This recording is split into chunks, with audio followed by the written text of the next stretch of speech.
meeting of the Jacksonville Beach City Council. We will begin with our invocation, followed by the salute to the flag, delivered by Councilman Wagner. Please rise.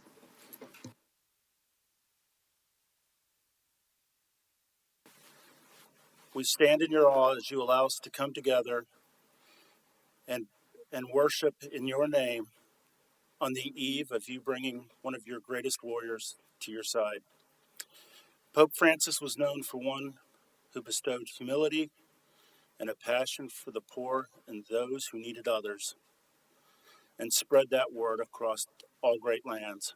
We ask that you bestow a small bit of that wisdom and guidance on this room and all that are in it and all that sit on the dais and all those public servants who devote their lives and their careers to helping take care of others. In your name we pray. Amen.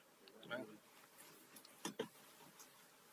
I pledge allegiance to the flag of the United States of America and to the republic for which it stands, one nation, under God, indivisible, with liberty and justice for all.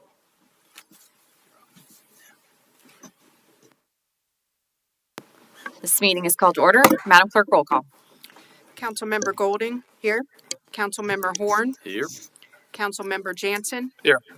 Councilmember Sutton. Here. Councilmember Wagner. Here. Councilmember Wouters. Mayor Hoffman. Here, moving on to approval of minutes, item A. I move we approve the minutes from the regular city council meeting held on April 7th, 2025. Second. We have a motion and a second. Any discussion? Seeing none, all in favor signify by saying aye. Aye. Any opposed? Motion carries. Item B. I move we approve the minutes from the city council briefing held on April 14th, 2025. Second. We have a motion and a second. Any discussion? All in favor signify by saying aye.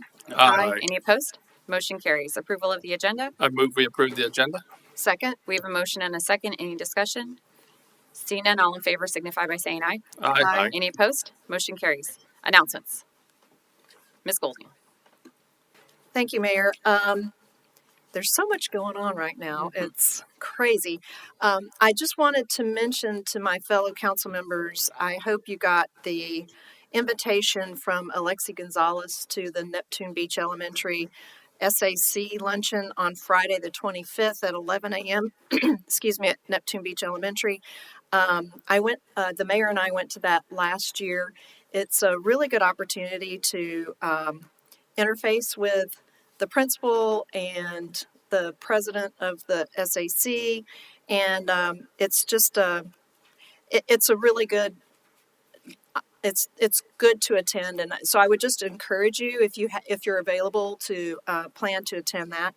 And then also wanted to let everyone know that Paws Park Dog Park is going to be celebrating its 20th anniversary, which is amazing. Can't believe it's been 20 years. That says a lot about my age because I was there for the grand opening. But that's going to be May 3rd from 9 a.m. to noon at the dog park, and it should be a lot of fun. So I encourage anybody to plan to come out for that. Also want to mention that Beaches Watch is having a meeting on May 7th at 7 p.m. at the Beaches Branch Library.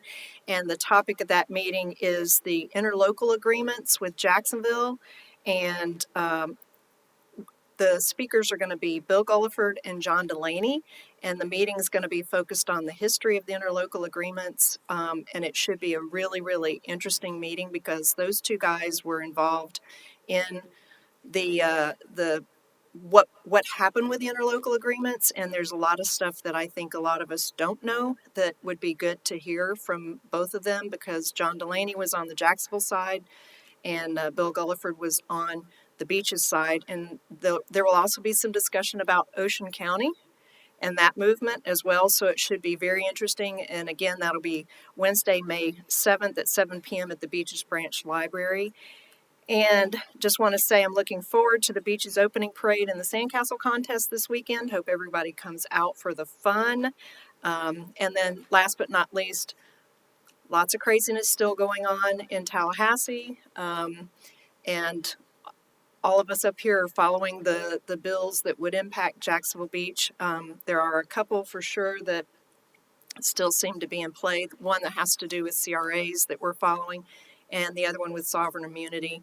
But we are getting close to the end of the session, so hopefully we can survive this session without too much impact to our community.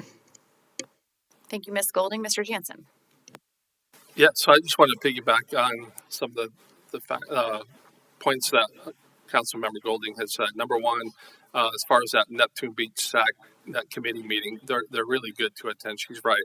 I have attended the one at Seabreeze and San Pablo as well. Get involved. It's nice to get involved in those and to hear what's going on at the local school level. So those are very beneficial. So I would encourage to come out to all of those. Secondly, when it comes to the bills that are going through the state right now, I did communicate with Senator Yarborough this afternoon, and the CRA bill looks like, as it was as of roughly around 1 o'clock this afternoon, that it was going to be a grandfather-in clause for those who already have existing CRAs. So that would be us. So we kind of be looking good in that regard. However, the amendment did have a caveat to it that basically suggested that we as a council would not be able to select the chair or vice chair of the CRA. That would be done by the CRA themselves. That's not a deal breaker. It's a lot better than when it started. When it started, it was awful. Any new CRAs after October 1st, 2025 would have to be governed by the council. So they wouldn't have a CRA committee. The council would be the ones running the CRAs. I did ask him about sovereign immunity. He said that on the House side, that they were trying to add the sovereign immunity bill to another bill, but that was yet to be seen, and there was no movement on the Senate side, and he hadn't heard any updates on those numbers. Sovereign immunity is, for those that may not be familiar with it, basically it's the limits on how much you can sue a government entity if something were to happen, trip and fall or something like that. And originally they were asking for like 1.1 million and 3.3, up from 200,000 and 300,000. So I think the number that everybody was looking for was a lot less. And so as long as they're colliding on both sides of the House, that's good for us. So we'll see what happens with it. Thank you, Mr. Jansen. Any other announcements from council? No mention of VLSC opening day? No? Okay. If you would like. It's on the... Yeah, go ahead. The Volunteer Life Saving Corps. The Volunteer Life Saving Corps will be having their opening of the beaches and opening of the beaches and the opening of the lifeguard season for the volunteer lifeguards happening on Sunday, and I do believe it is 9 a.m. In front of the lifeguard station. I'm very frustrated I will not be there, but I will be in Nicaragua, so surfing.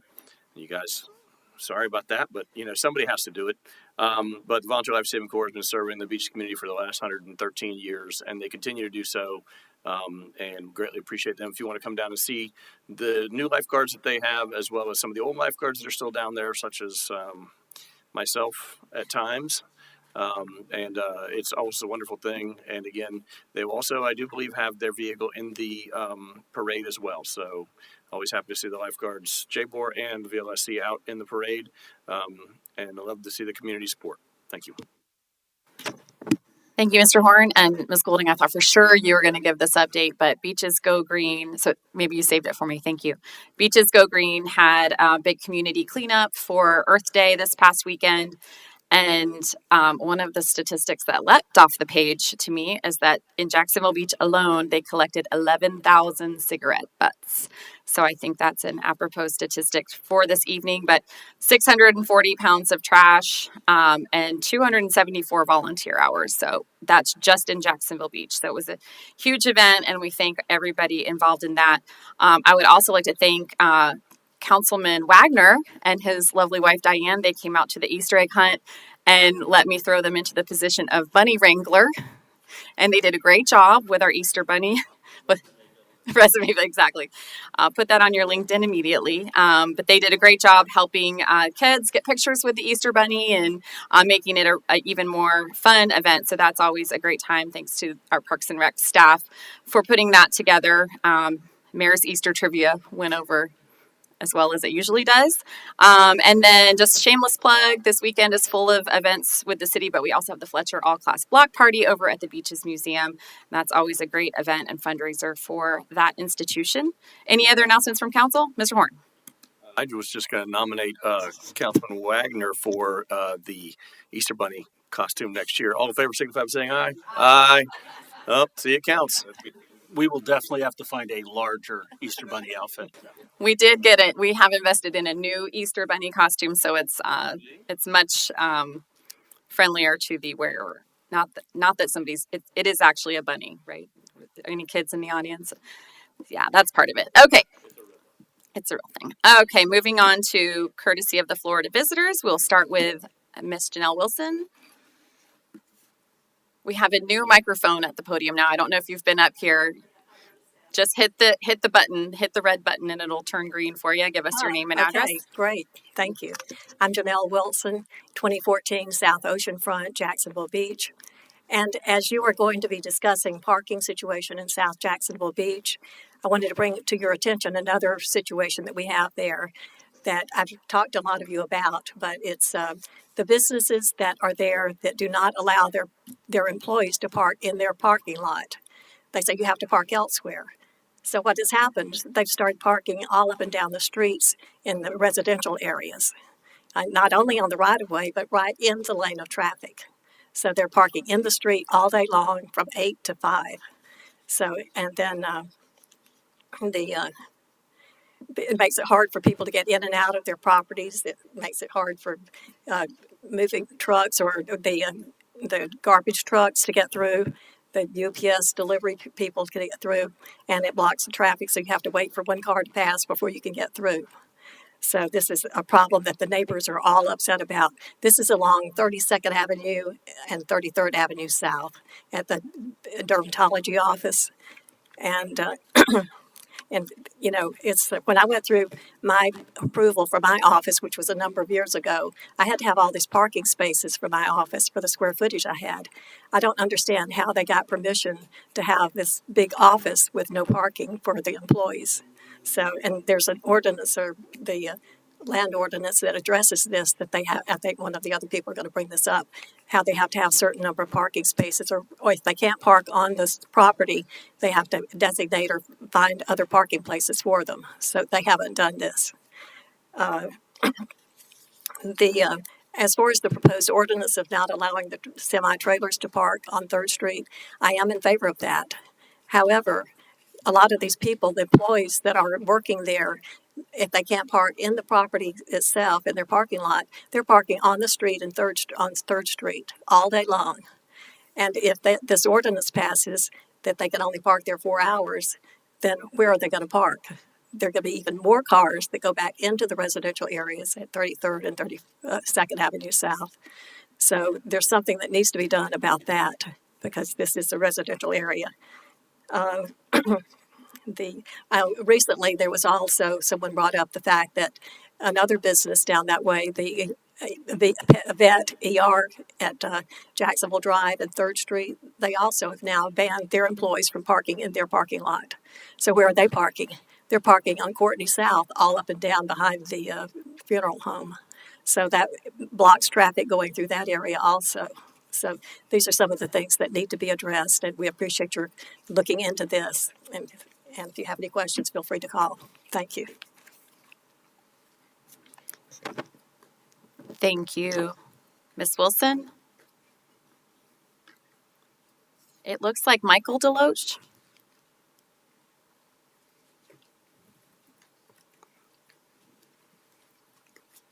As Mrs. Wilson was talking, If you could give us your name and address before you start. this was Mrs. Wilson was talking about. I live on that street also, and we've been having not a problem until dermatology building lost their parking, overflow parking, which was over between 33rd and 34th at the surgery center. I don't know how they lost or what the case. One employee told me they got kicked out. One said that they went up on the fees and they didn't want to pay it. Okay, so they shoved it out, told their employees, and they went to the city police chief, and he said, "Okay, you can park down the street." He said that's perfectly acceptable. So what we have now is 7:30 to 5 o'clock. They leave their cars down the street. Now they're parked in one lane, so the street effectively doesn't become but a one-lane road because you're blocking off one side. It becomes a problem for the UPS, the FedEx, and anybody living on that street. It backs up. Um, so if you take the parking off of Third Street, you've created a whole nother problem. You're going to push them, all of them, into the beach, to 33rd, 32nd, and otherwise on down the streets. Um, I, I've given you a paper. On the back of the paper has some of this CPO designations. It's commercial professional use. And it originally was designed like that by the South End Redevelopment Group about 20, 25 years ago. They didn't, this was to prevent this CPO designation. It was to keep Applebee's, Burger King, McDonald's, where you really had a lot of people coming in. Well, and that was fine up until recently because Dr. Moon's going to retire. But she doesn't own the building. She leases the building. All she can sell is her practice. So she brought in 4 more doctors. So in order to pay for the doctors and to make it work, they have to see, each doctor needs to see a patient every 15 minutes. That means a car coming in, a car going out every 15 minutes. So in the course of a day, you've had 128 cars coming in. That's just for the upstairs. That's not St. Vincent's Pediatrics below. They've got their own thing going. And so we've got something that wasn't designed. It's not designed like that. It wasn't meant to be that way. And they have misconstrued it. And nobody's said anything till now. So. Thank you, Mr. Deloach. Can All you right. just give us your name and your address, please? Excuse me? Your name and address. Michael Deloach, 315 32nd Avenue South. Thank you. All right, thanks. Jeff Harrington.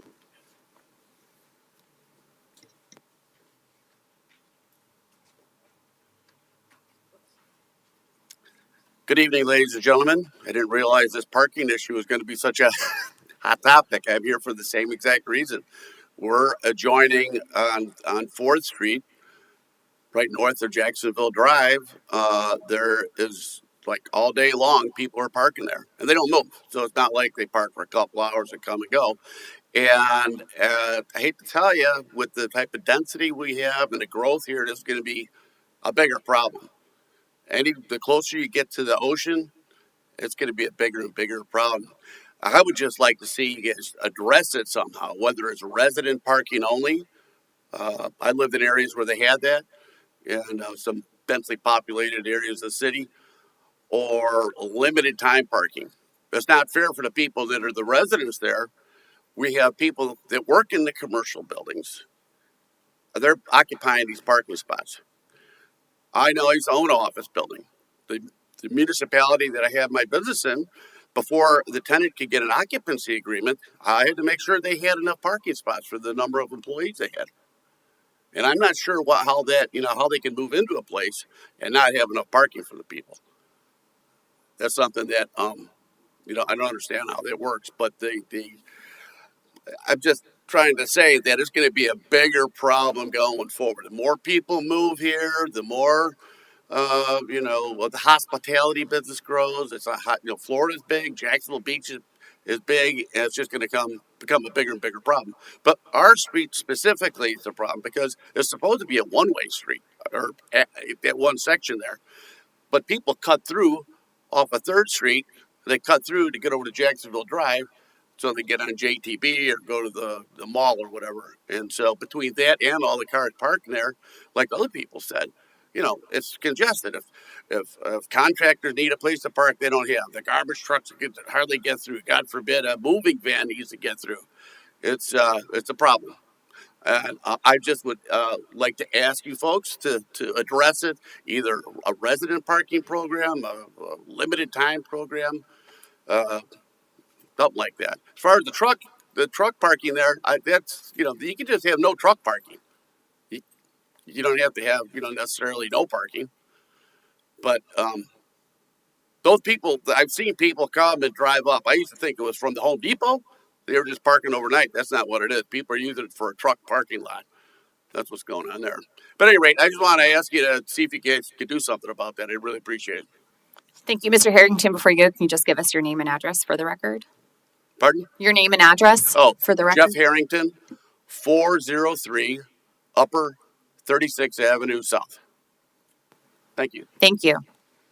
Jeff Keener?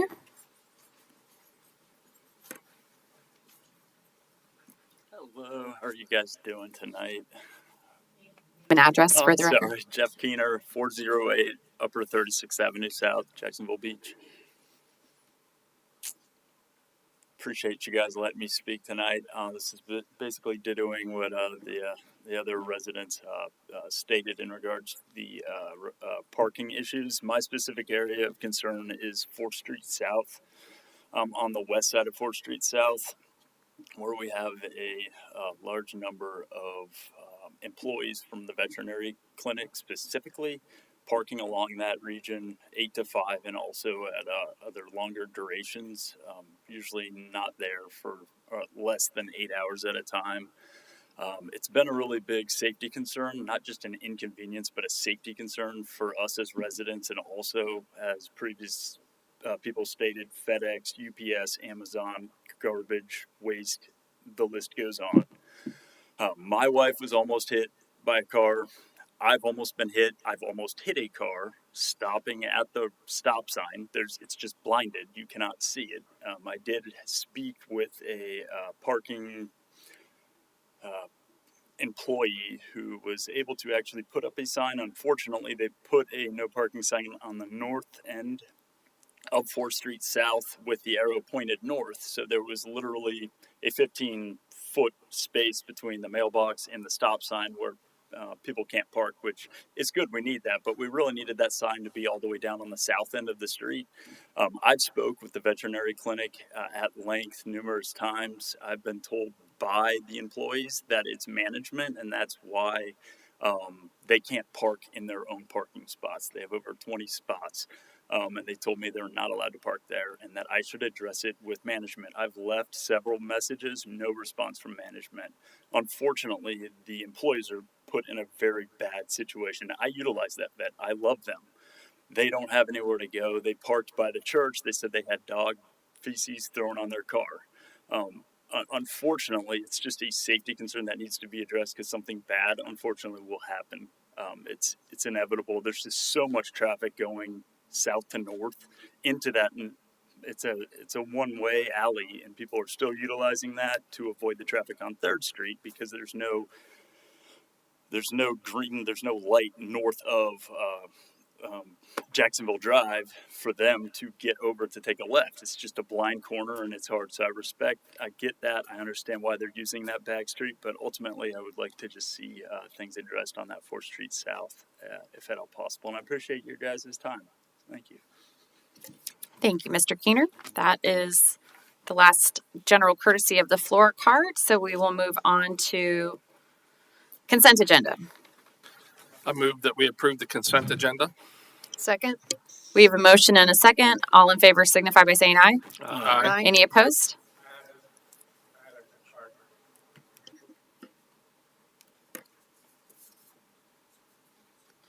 Oh, Justin? I'm sorry, it said it was attached to an agenda item. Come on up.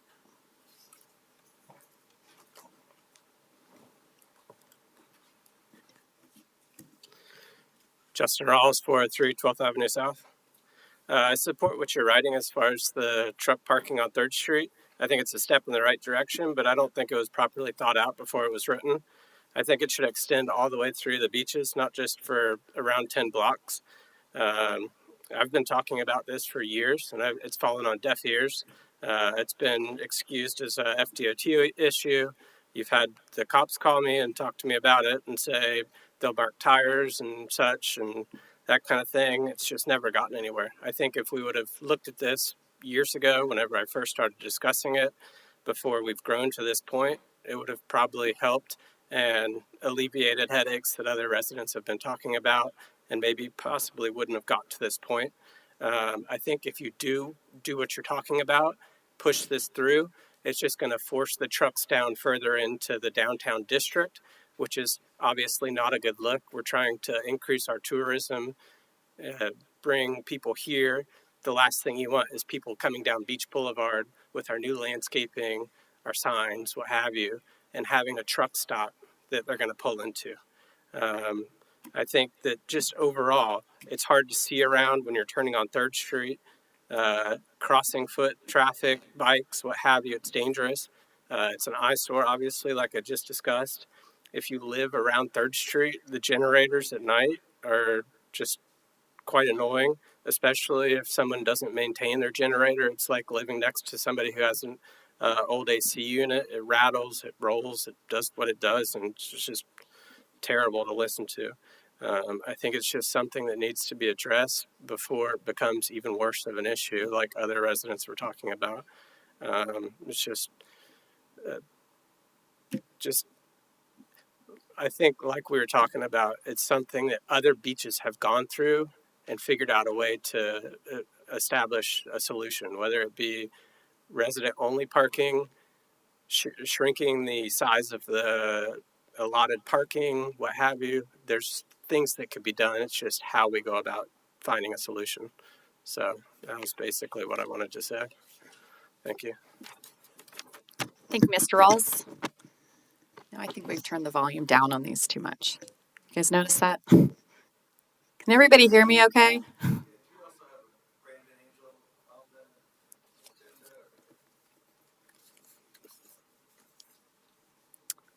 I have you attached to an agenda item. So we do courtesy of the floor for people who just want to speak on a general item that's not on the agenda. But if you want to speak on the smoking on the beach or the parking on 3rd Street, that would be a little bit later at that time. Yeah, thank you for checking. Okay. Try lean in a little bit more because I think it's a little lower on the mic here now, but at least it's not echoing. Okay, next up on the agenda, we have a presentation of a proclamation. So I will read through that and then we'll invite Jessica and guests to come on up to the podium for some introductions and we'll take a photo. We did the consent agenda and then I went back into courtesy of the floor. I remembered. Okay. This is a proclamation for National Donate Life Month, whereas Florida's Organ, Tissue, and Eye Donor Registry is named for Joshua Abbott, the recipient of a lung transplant who passed away in 2006.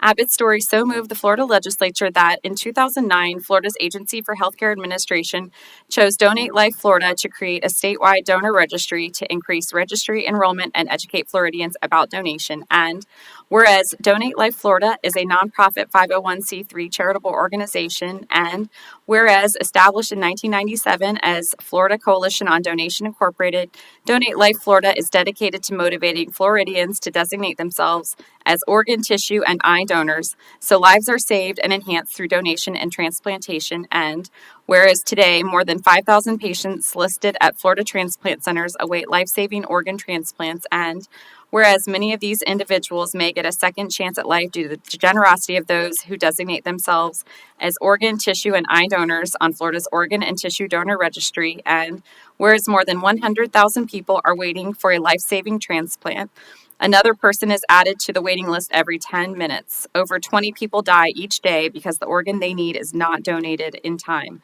One person can save up to 8 lives through organ donations. And whereas, with the Mayo Clinic being the city's transplant hospital, many Jacksonville Beach residents are transplant recipients. Jacksonville's diverse population brings the importance of awareness and need for the life-saving transplant for many in the area. And whereas the city encourages all citizens to consider organ, eye, and tissue donation and engaged in healthy habits to decrease the need for transplantation, and now therefore be it resolved that by virtue of the authority vested in me as the mayor of the city of Jacksonville Beach, I, Christine Hoffman, hereby support Donate Life Florida and proclaim April 2025 as National Donate Life Month in the city of Jacksonville Beach, Florida, and call upon each citizen to consider organ, eye, and tissue donation and engage in healthy habits to decrease the need for transplantation. And we have Jessica, if you want to come on up if you want to come to the podium and introduce yourself. Yep, you just hit the red button to make it turn green. Hi, I'm Jessica Scheidler Grossberg. So grateful that you're recognizing April as Donate Life Month. It makes a huge difference in our community. There's about 100,000 people currently waiting for a transplant in the United States. I'm a picture person, so think of the Jaguar Stadium. If we sold out a game, our stadium holds about 67,000 people. So like a stadium and a half worth of sick people that need a transplant. So by registering as an organ donor, there's about a 1% chance that you'll actually become one. You have to die in a very specific way. And so by registering, there's a 99% chance it won't happen to you. But if you can, you have the potential to save up to 100 people's lives. So trying to bring this awareness to the community and the impact that the lives can be saved, especially because we're so close to the Mayo Clinic and the impact they're making nationwide around the world for the amount of transplants they're doing. So many people are moving to Jacksonville Beach because of how wonderful it is, but how close it is to Mayo Clinic and those lives that can be saved. So I want to pass it on over to another Jacks Beach resident here to share her story and connection to organ donation. You may want to turn the clock on because I can talk forever about my son. But my name's Ricky Taylor. My son, Caleb Matthews, was 27 years old when he was diagnosed with a very rare form of lung cancer. Caleb was he went to Nice High School, graduated with honors, played D1 soccer for Stetson, went to the University of Florida College of Medicine, and was a cardiothoracic surgeon resident at IUPUI in Indianapolis. And nothing prepares a parent who thinks their son is number one off the payroll, going to be supporting her when she's in her 60s, 70s, and 80s, for a phone call that you get saying that the flu that he has is not the flu, it's lung cancer. He moved here to stay at the condo at the beach, which I am still residing at, and had most of his care at UF in Gainesville. But in November of 22, he succumbed to the disease. And after a long battle fighting, anyone who's lost anyone knows what it's like when someone actually passes. It's a whirlwind, it's fog, you don't remember anything. A year later, I got a call from Lions Quest that said that my son had donated his eyes to 2 people. And nothing helps someone heal. You know, you had somebody who just had the world ahead of him. And every institution that he went to has some sort of memorial for him. He left such an impression on people. And you just think that, you know, he's going to go on forever. Why not? You know, and of course, when you find out that he's given eyesight, it sort of helps the healing process go, okay, I can live with this. Because maybe someone out there gets to see their grandbabies, gets to see things that they never saw before. We did a Zoom lighting of a candle the year on the 1-year anniversary. Lions does this for organ donors. And there was a young girl that said that she couldn't see her grandbaby, or she couldn't see her baby, even picked up the wrong baby at the hospital. And to this day, she keeps the donor's picture next to her bed because of how much it meant to her. And to me, that just was a total testimony of what it really means, because some people really need these organs. And when obviously the only thing my son could give was his eyesight, but when you know that it helps somebody increase the quality of their life, and to this day is probably living, doing maybe what they were meant to do to begin with, that God had intended them to do, and they needed their eyesight to do it, helps a lot with the healing process. We really appreciate this. It means a lot to have a proclamation by the city of Jacksonville Beach to proclaim it to be Organ Donation Month. So thank you. Thank you. Thank you for sharing your story. Yeah, thank you. If you ever need to find more information about organ donation and Donate Life Month, donatelifeflorida.org, but definitely talk to your family because ultimately you could save up to 100 lives one day.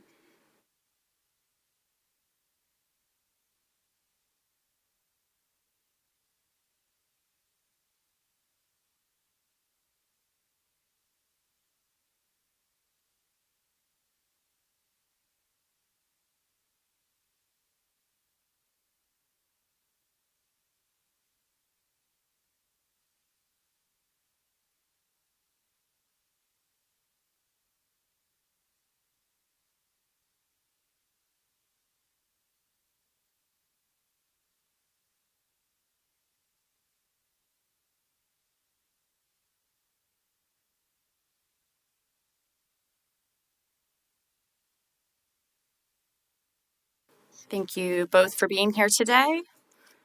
Moving on to, Ms. Golding, sorry. Go ahead. Thank you, Mayor. I just wanted to take a moment, if you don't mind, to thank the ladies for being here tonight. And I also wanted to mention that there's a doctor that works for Mayo Clinic that lives here in Jacksonville Beach, and I was hoping she could be here tonight, but she's actually a rather busy person. But she is an amazing representative of what organ donation means because she received a heart transplant. She's in her 40s. She is saving lives every day. And that one gift from that donor has made a tremendous impact, not only on her life, but on so many other people's lives. And she is an absolute inspiration. And I wish she could have been here tonight, but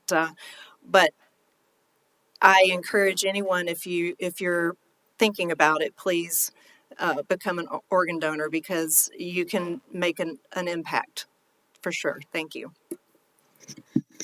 Thank you, Ms. Golding.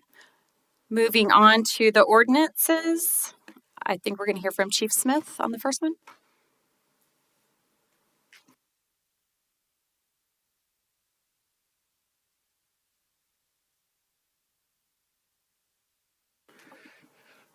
We presented the ordinance first draft at the workshop last week, I believe it was, and so the ordinance is there for you to read as completed by me and then passed on to Dave.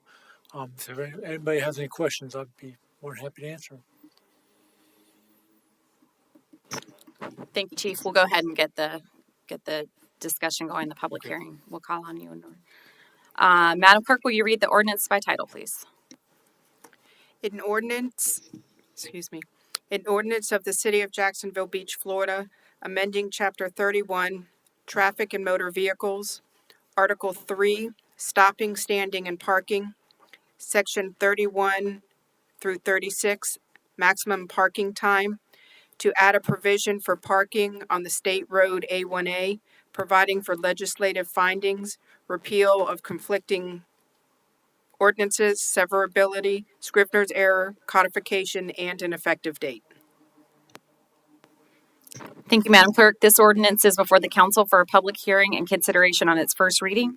I will now open the public hearing on ordinance number 2025-8222. We do have a couple speaker cards on this item. We will start with Brandon Angel. Come on up to the podium and give us your name and address, and you'll have 3 minutes. Hello, thank you. My name is Brandon Angel, and I live at 1204 2nd Street South.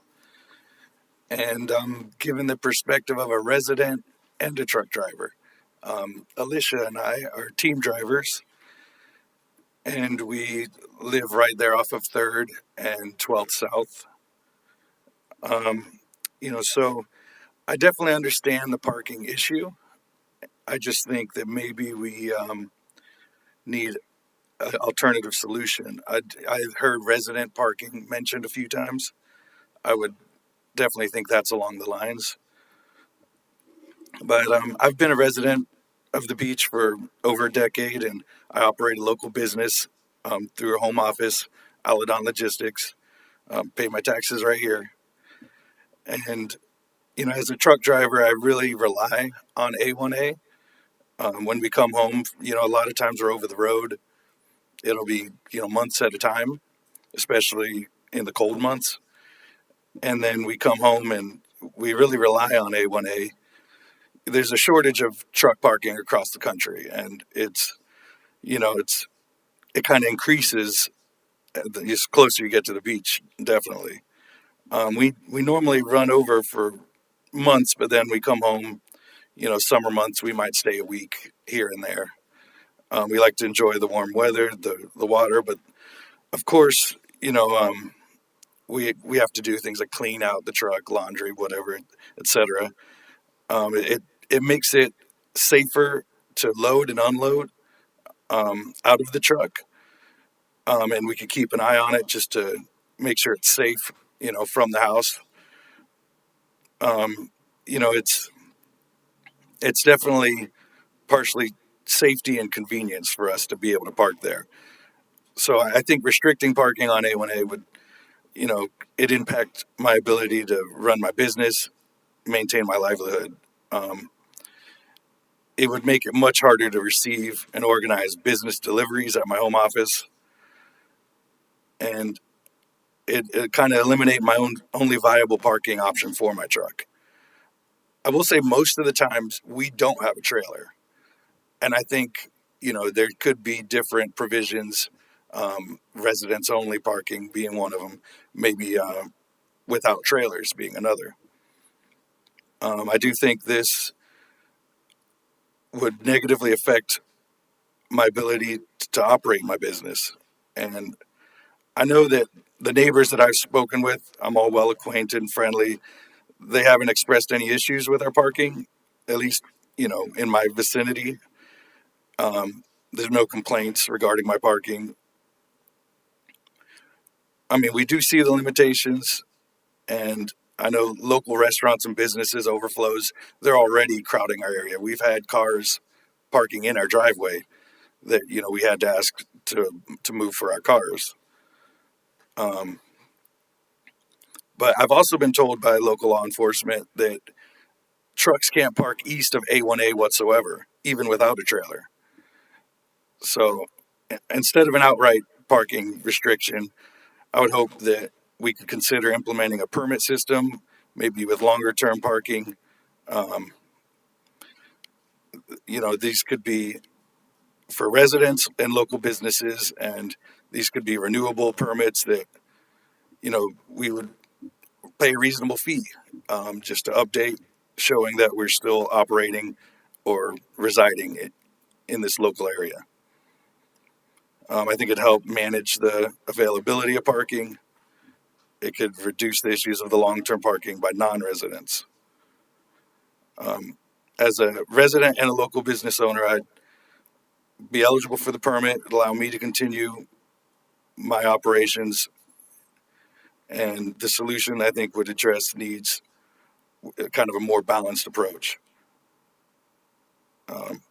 So, I mean, I hope that there would be another consideration. I mean, that's the main reason just rejecting the ordinance the way it is.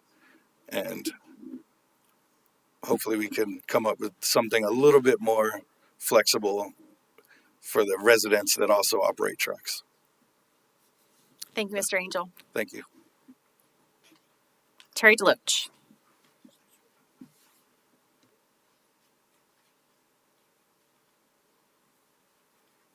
Terry DeLoach, 405 32nd Avenue South. Honorable Mayor, members of the City Council, thank you so much for this time. I do support your 4-hour parking limitation on A1A. I think that it has become a problem. I think that's why we're addressing it right now, is because it has become a problem, and you've had people complaining to you about the trucks parking up and down A1A. The 4 hours would allow them to offload or do whatever they need to do, but not stay there overnight. And so I think there's a real need for that. That's not the vision for Jacksonville Beach 20 years from now. Doesn't include semis parked up and down 3rd Street as our guests, as our tourists, as our residents drive into Jacksonville Beach.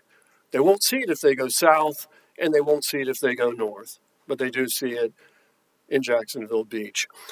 The other thing is, real quickly, because everybody's already addressed the situations on 32nd and 33rd that are a direct result of businesses that are not allowing their employees to park in their businesses.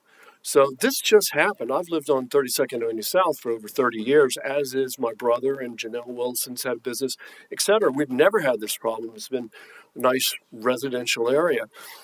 So I am a little concerned about the long-term effect of people now not having the parking spaces on 3rd Street that work in these businesses. There were 6 of them in front of one of the businesses today that I noticed would have to come down.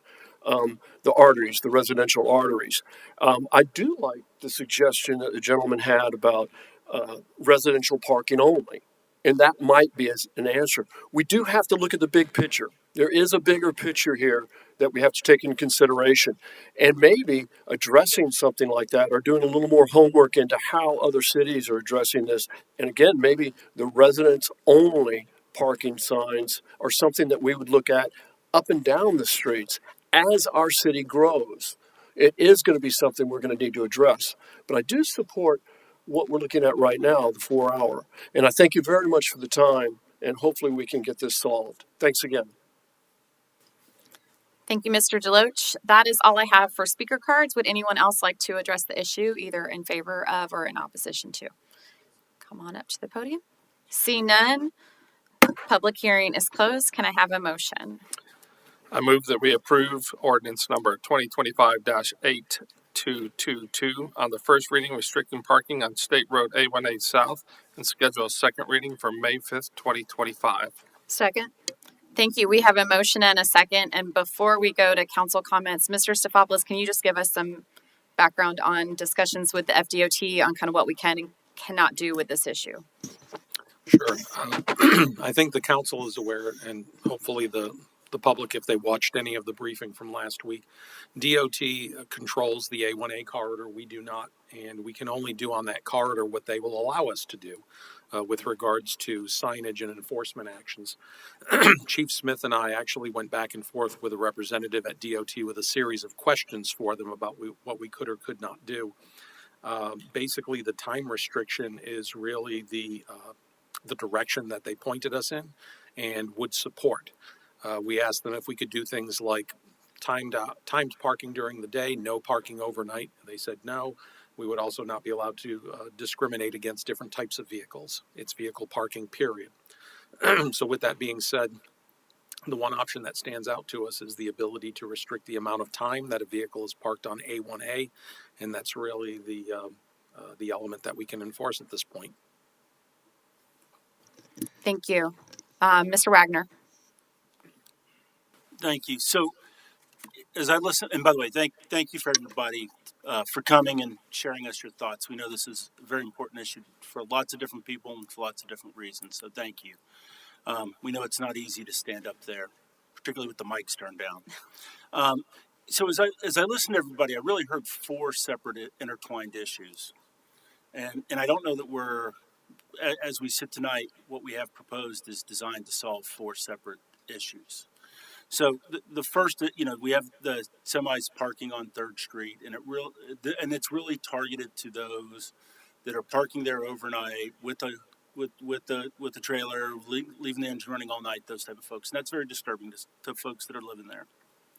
There's a secondary issue which I really appreciate Mr. Angel bringing it to our attention, because I don't know that we focused on that, which is really our resident truck drivers, and that has a little bit of a different issue and a different impact as well.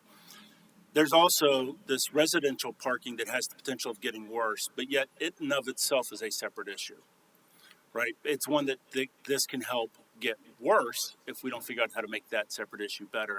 And so one of the things we're going to have to figure out how we do is either intersect or dissect these 2 issues and address them both. But I don't know that what our thinking today does that. And then lastly, there really is beach parking. And beach parking on 3rd, limited to 4 hours, is going to cost some change. And then just an exasperation of that semis on 3rd is if you stop it at 27th, does it push everybody up to 15th? And so we really do. This is not a simple, let's put up a sign, pat ourselves on the back type of issue. This is one that, and for those that aren't aware, that the mayor and the city staff has spent a lot of time, and our police chief, trying to work to come up with a good solution, working with the appropriate authorities. So please don't think this is something we haven't been paying attention to and we haven't been hearing you. With that being said, we also need to understand, is it worth solving some of these issues that may exacerbate another one while we're addressing that one? And so as we talk about that tonight, I think that's something we're going to have to explore. So kind of wanted to share that because I want folks to understand that we heard you and we can dissect and look at all these different issues. Thank you, Mr. Wagner. Mr. Sutton? Mr. Stefopoulos, the discussions that we had, is my mic on? Okay.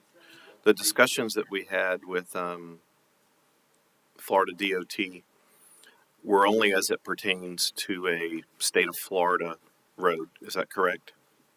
That's correct. It was specific to A1A corridor. So things, well, now it's on for sure. So things like time and the things that they would not allow us to do would not be applicable if we were to consider an amendment on some of these secondary streets that are City of Jacksonville Beach streets. That would be at our... That's correct. When you talk about 32nd, 33rd, 4th Street, etc., those are all local roads. Those are under our jurisdiction. Yeah, I do think, that the most recent issue on those streets has been caused by some of the businesses there along the west side of 3rd Street. But this ordinance has the possibility of exacerbating that even further. I do think we could do something within this ordinance that would prohibit parking along those streets. We could add that to this ordinance, but my concern is that we're sort of kicking it down the street, right? And then we're just gonna end up doing ordinances all over the place to, it's just gonna mushroom. So that's a concern of mine. I mean, my gut feel is to expand the ordinance to cover some of those other areas down there, but I'd be concerned that we're just pushing, to Mr. Wagner's point, pushing it up the road. My thought on that would be that issue needs to be handled separately, with starting maybe with a workshop versus this issue is pretty distinct and specific, and it deals with a state agency. So maybe keep this one dealing with one topic. That's just my thought in it. Mr. Jansen. Yeah, you just kind of echoed what I was going to say, that the one thing that we have to be cognitive here is there's preemptions by the Department of Transportation. They're the ones, that's their roadway, it's not our roadway. So we kind of have to work under their guidelines. There are some other rudimentary issues here that will need to be addressed, but I don't think this is the avenue in which we would address them. But we definitely need to address them. The fact that they might be moving into the residential area, or employees are parking on, we're not in their own parking lots. But be cognitive, as an audience, that the Department of Transportation holds jurisdiction on their own roadways, not us. So just keep that in mind when we're discussing this. Ms. Golding? Thank you, Mayor. So I'd like to clarify a few things. I know Mr. Angel said that he lives near 12th Avenue South. So just to be clear, this ordinance that we're discussing tonight is strictly 25th Avenue South to the Ponte Vedra line, or the St. Johns County line. So this does not impact anything in your area, near your home. What it does is it addresses the concerns that we've heard from several people in this area from 25th Avenue South to the Ponte Vedra line is very residential, except for that section that Ms. Wilson and some of the other speakers have talked about that's commercial on the west side of A1A. And, I would just encourage people to, consider the situation that some of our residents who've reached out to us have had. Their houses are right there along A1A, and they have an 18-wheeler that's parking right there next to their house and running all night long. And, the cab is able to see over into their backyard, into their windows. And, we've had, residents who are single females that don't feel comfortable with that particular situation, and that's understandable. My support for this is because this is a residential area that we're focusing on, and I think that it's appropriate that we don't have that type of parking along that residential area. And to Mr. Sutton's concern about, and Mr. Wagner's as well, I think that the employee parking along A1A is definitely something that we need to look at, but I don't know if we can carve that out. Can we carve that out at all, like the area that they have the concerns between on the west side of A1A, to say that, to not require 4-hour parking just in those few blocks? Is that possible? Excuse me. This would be entirely at the discretion and cooperation from the state DOT. We've worked with them because we are fully preempted on this, so we need their blessing, for lack of a better term. So no, we can't do that absent DOT consent. Okay, so I would say that I think that, as some of my colleagues have said, that issue is an issue that we need to address, I think, in more detail. I don't think it's going to be solved tonight, and I don't think it's appropriate for us to try to solve it tonight, but perhaps that's something we investigate. Now, what it does is it opens up 18 semi-parking there in front of those businesses, but maybe that's preferred, to allow the semis there just so that the employees could still park there. But I think that's something we need to discuss, as the mayor said, in another briefing or workshop. So I just wanted to clarify for everyone that this is strictly limited to 25th Avenue South to the Ponte Vedra line. Thank you, Ms. Golding. Mr. Wagner. So as we're talking this through, the timing on this ordinance change would become effective upon the second vote, which would be the 5th, right? And so just personally, I have a little bit of concern about us implementing this change. I mean, it's years in the making. So if it was another month, I don't know that hurts anyone, until we actually also address the resident parking issue as well, because there's no reason to make that worse. If we could address the other one in a relatively reasonable time frame. So I'd like to throw that out there for consideration. Second, I still have some concern about if it starts on the 25th, and I know that's the deal. The only concession we have with the FDOT, we are going to have to address them moving up to North Jacks Beach or further up the beaches. So this is just the part one of a two-part issue. And then lastly, and I don't know that we have the appropriate people to ask the question here. So David, I'll put you on the spot, and if it's unfair, you can throw a flag. You can throw the yellow flag at me. But for the two couple, I think there's two businesses specifically that were used as examples. There's the dermatology office and the veterinary, which, by the way, I like both those businesses. So this isn't personal to either one of those businesses. And that emergency vet took care of my poison dog for 4 days and saved its life. So I really do love that place. So this isn't an affront on them. But the decision made to not allow employees to park in their business parking and to push them into to find other parking on their own, is that outside of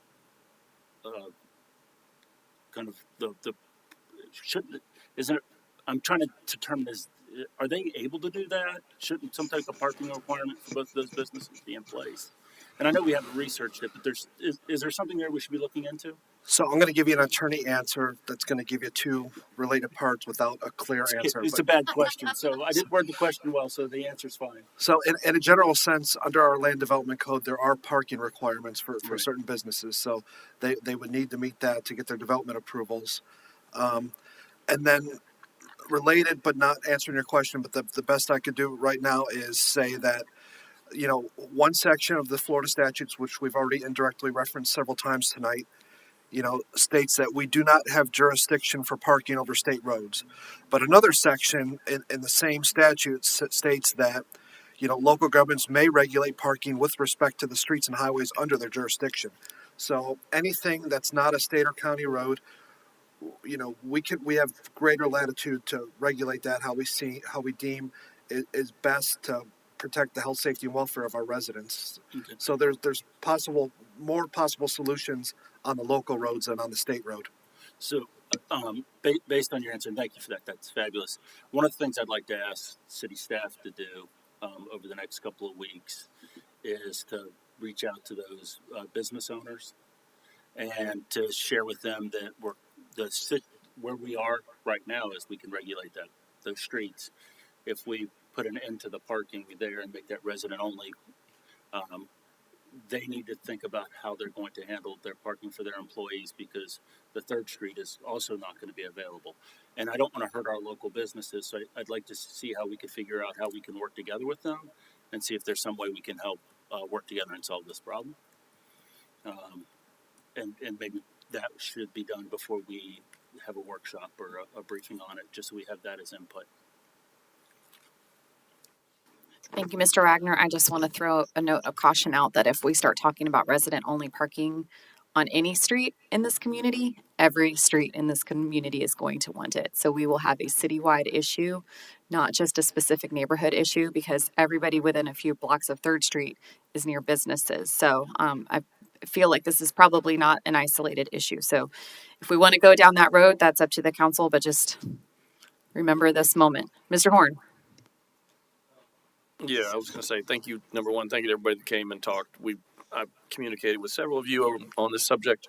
I've talked to the chief of police. I've talked to Mike. I've talked to Heather Island about these things. One of the things that did come up was the discussion about the possibility of a carve out. And yeah, I think unfortunately that is going to have its own unintended side effects.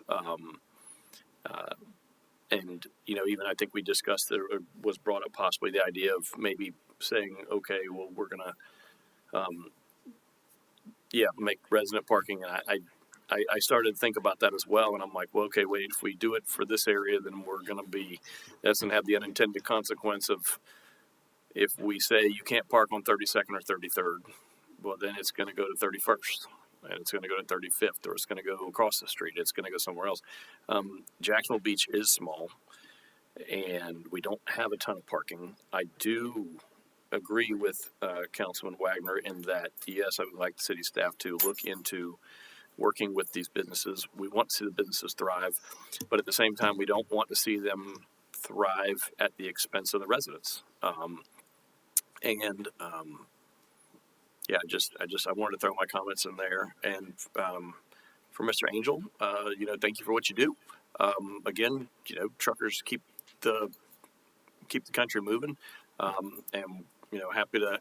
I think one of the problems that I think are probably an anomaly in that I don't know if you can say, hey, I know 10 other people that drive semi trailers that live here in Jax Beach, right off of 3rd Street.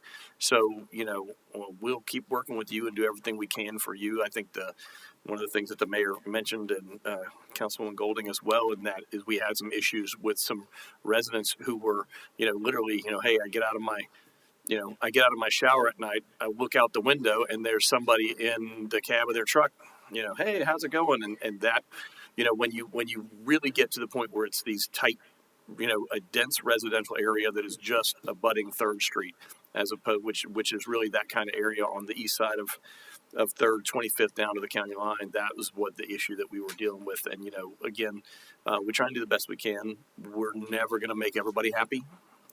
Like Councilman Wagner has said several times, if everybody's unhappy, then that's the gold standard for a good deal. So thank you all for coming out and speaking. And I always encourage people, if we're not meeting your needs, make sure you reach out. Thank you, Mr. Horn. Mr. Stefopoulos.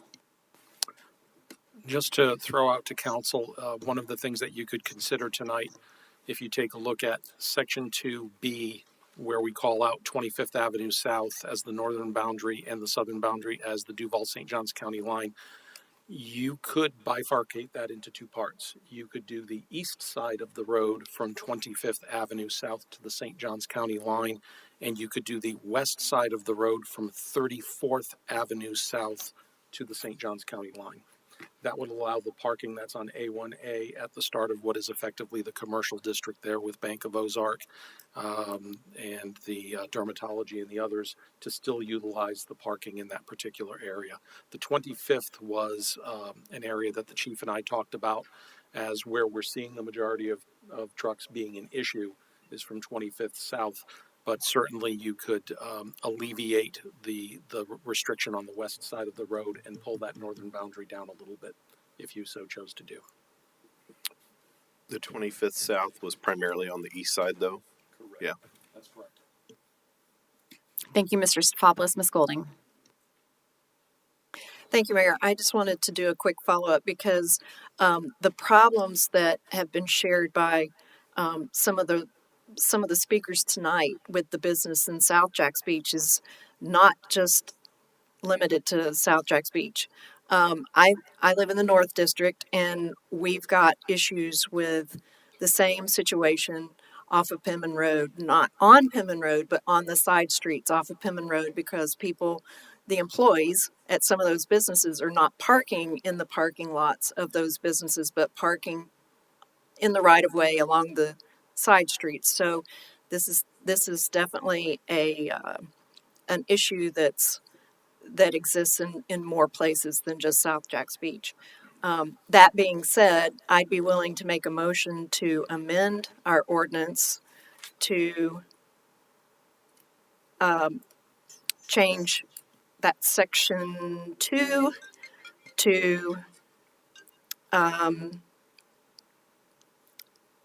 subsection B to 25th Avenue South on the east side and 34th Avenue South on the west side would be limited to 4 hours.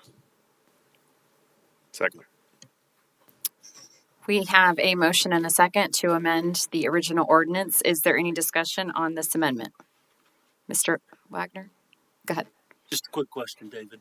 So the answer that you gave Councilor Golding earlier around not being able to carve out that one section, and then sounds like we've changed one side versus the other. Is that not the same dynamic?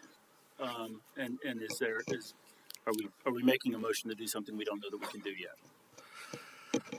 So I think we need to check with DOT. I was not part of those DOT discussions, so I don't have the firsthand knowledge as to how restrictive they are. But I see no reason why, because it's narrow in its scope and it's certain and definite that we can't. If it's the will of this board to pass that motion, we could consult with DOT between now and May 5th. And if there is any sort of rejection to that, we could regroup again, but this would move it along if that's what you all decide to vote. I don't see any problem with that. But that is a good point you raised. Thank you. Mr. Jansen? Yeah, so to beat that dead horse, again, a reminder, it's DOT's property. It's they hold jurisdiction. And so not only can you complain to us about the parking situation along A1A, but they're an entity within themselves. So they're open to hearing what you have to say as well. For the matter at hand, though, Chief, you were in discussions with them, with the DOT. Do you anticipate that there would be any kind of a problem with this type of amendment in your conversations with them? From the general feeling of DOT in our conversation, I don't think there'll be a problem on a carve out. That was basically left to us on how far north or south to proceed. Either side of the road, there are no specifications given, so I would agree with the carve out. Thank you, sir. Thank you, Mr. Jansen. Mr. Horn? I guess, again, this may be for Chief, but just kind of a general question. So the flip side of that coin is if we make the carve out and then 6 months from now, all of our parking issues are addressed and we now have a desire to go back to the original wording minus the carve out. I would like to know, I guess I'm not sure if this is a David question or a GP question or a Mike question. Is that a possibility that we can come back with an ordinance or either revise this one back to the original wording? Does that make sense? I'm not sure where, if down the road we address all these things and then our desire is to say, okay, let's go back to what our original thoughts were. How does that occur? Due to the language in the statute that preempts us, I would recommend that should that arise, that we go back and coordinate with DOT again. I think it would be a best practice to make sure they're on board with any changes due to their ultimate authority on it. Okay, but it's not a deal breaker. It's not like, oh yeah, this is your one shot, okay. Thank you. Mr. Jansen? Just kidding. Any other comments on the proposed amendment? Seeing no additional comments, roll call on just the amendment. Councilmember Golding, Yes. Councilmember Horn, Yes. Councilmember Jansen, Yes. Councilmember Sutton, Yes. Councilmember Wagner, Yes. Mayor Hoffman. Yes, the amendment passes back to the original item as amended. Any further discussion on the first reading? Ms. Golding? The only thing I would suggest is that between now and May 5th is that there be some communication with the businesses down there so that they know that that this carve out happened and that there is the possibility that they will have semi parking there just because of what we were trying to do with the ordinance originally. And maybe that's a good opportunity to share with those businesses the problems the complaints that we've been getting with the residents in the area. So they're at least, they have the ability to make some changes perhaps before, and try to address the issues rather than us having to make policy or do something, to actually restrict parking along those side streets. Mr. Wagner? Thank you, Councilor Golding, and just to kind of piggyback off that, because it was based on your words of caution, Mayor. One of the things I wanted to just share is there's still space between residential only and do nothing, right? So there's non-resident 2-hour limits or something along those lines that we could put in place as well. So I think I still believe there's plenty to talk to those employers about that we could take action on. I don't think we have to go to them and say, here's the action we're going to take at this point, other than we are going to have to solve this issue for our residents and the situation that they're in, at least by some members of our council. This one particularly is very unfair. So I just wanted to kind of share that is, as we talk to those businesses, there's a continuum of opportunities we have, and if they don't help us solve them, then they put themselves at risk for where we decide to end up on that continuum. Thank you, Mr. Wagner. Mr. Sutton? Yeah, just to reiterate that from Councilwoman Golding and Councilman Wagner, I think between now and May 5th, if there are discussions that occur as recommended with those businesses, that we also, effectively put them on notice that there's also additional changes that are coming as it relates to west of 3rd Street, city streets west of 3rd Street. And what those are is to be determined. But what the intent would be, which would be to, not have employees or patrons, for that matter, of those businesses parking up and down those residential streets, and let them start planning on what to do, whether that's cutting a deal with Regency Centers and sending people to the Home Depot parking lot, renting space from them or something. Thank you, Mr. Sutton. Any other comments or questions on the item as amended? Seeing none, Madam Clerk, roll call. Councilmember Horn, Yes. Councilmember Jansen, Yes. Councilmember Sutton, Yes. Councilmember Wagner, Yes. Councilmember Golding, Yes. Mayor Hoffman. Yes, motion carries. Moving on to ordinance 2025-8223. This is also Chief. Come on up. Gene Paul Smith, Chief of Police. Same as before. We talked about the smoking ban on the beach now for 6 months or so. We did a little research on it and ran it through legal, and it's there for the first reading, as we discussed in the workshop last week. Thank you, Chief. Madam Clerk, will you read the ordinance by title, please?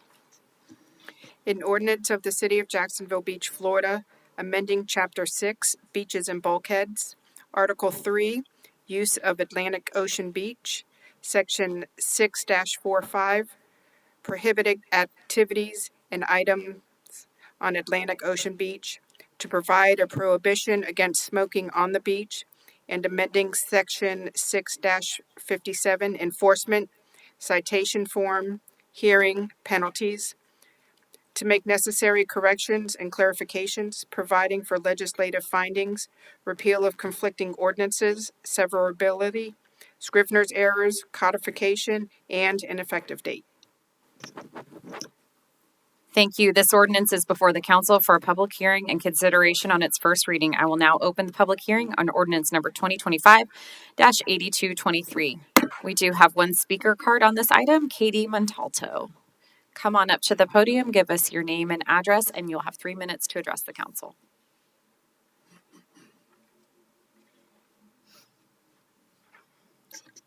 Good evening. Katie Montalto, 3591 Kernan Boulevard South, Jacksonville, Florida.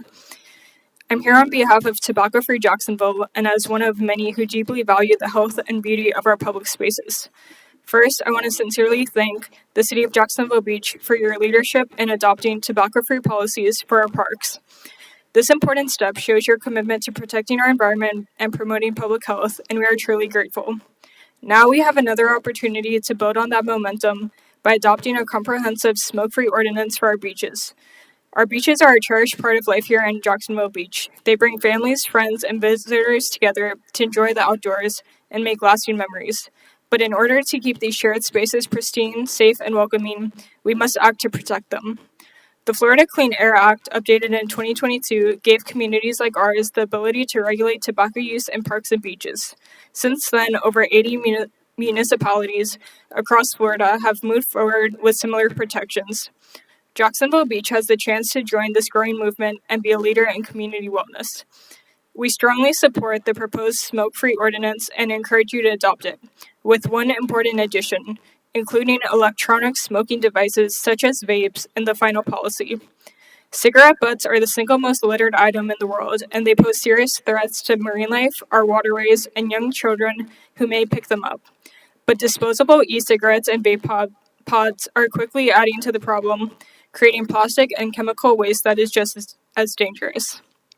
Beyond the environmental impact, secondhand smoke and secondhand vapor put others at risk. In Duval County, 1 in 4 adults currently smoke and 1 in 8 vape. Policies restricting tobacco use in public places benefit the health of communities by reducing tobacco use, protecting youth, and decreasing exposure to secondhand smoke. Changing social norms so that youth are not exposed to smoking or vaping as accepted behaviors is especially important in the ongoing mission to bring down overall tobacco use rates. What youth see in their environment matters. Tobacco-free policies prevent people from starting to use tobacco by changing social norms so that tobacco is not seen as an acceptable behavior. By making our beaches smoke-free and vape-free, we are creating a cleaner, healthier space for everyone and setting a powerful example of what it means to live well.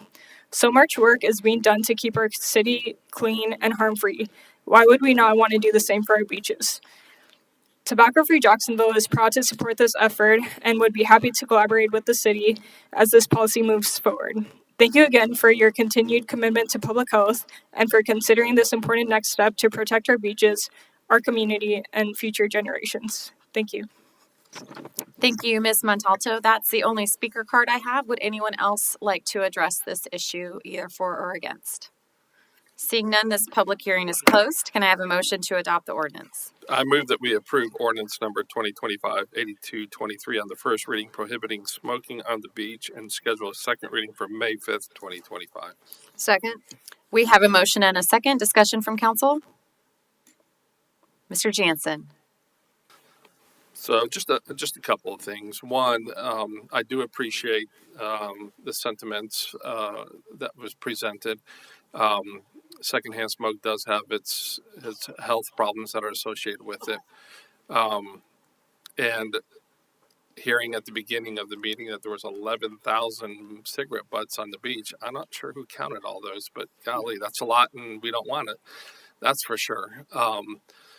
Juxtaposed to that position is government overreach. You know, at what point does the government get to tell you where you can do something and where you can't do something in public spaces? So the conservative side of me says we got to be careful with that. Though I do support this for tonight, I think it's a good ordinance for our community. We have to be mindful of those issues when it comes to consideration of government overreach. Thank you, Mr. Jansen. Ms. Golding.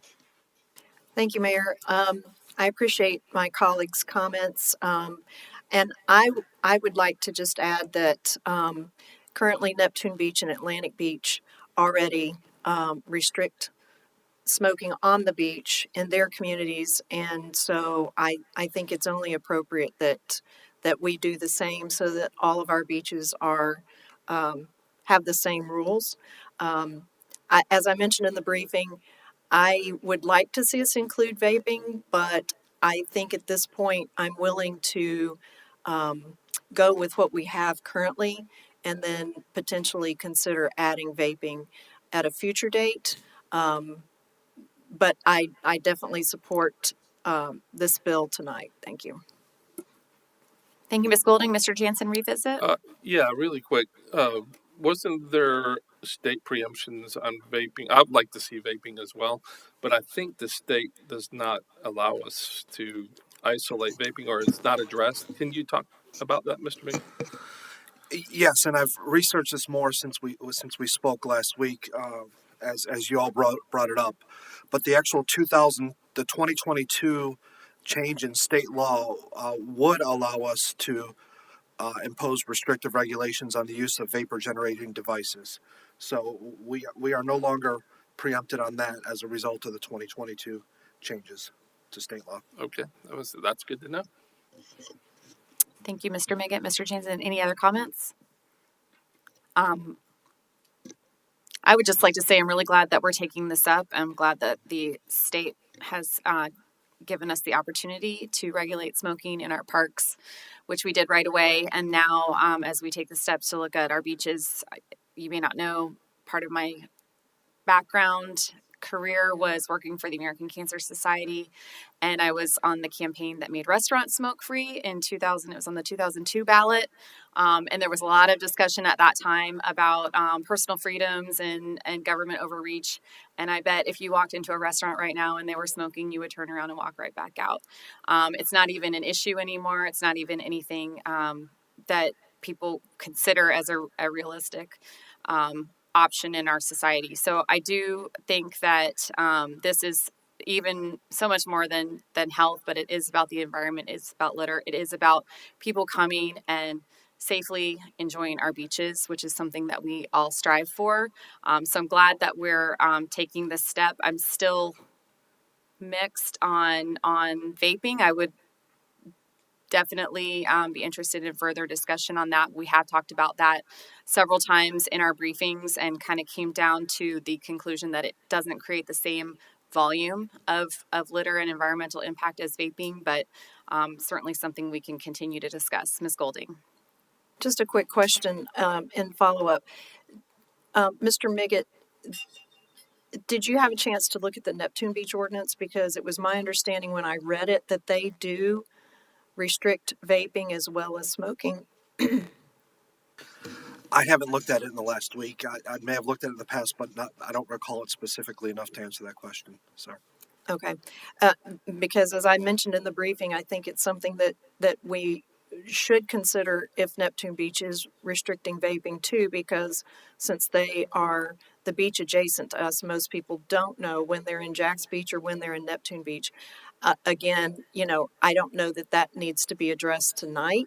I think if we could do a little more due diligence into that, if you wouldn't mind, Mr. Miggott, at least checking to see if that's the case, then that's something we could always bring up at a future meeting.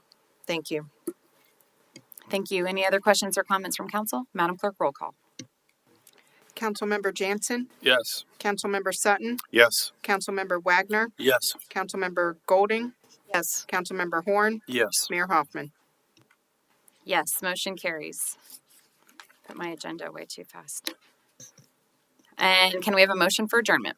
Move to adjourn. Second? All in favor signify by saying aye. Aye. Aye. Any opposed?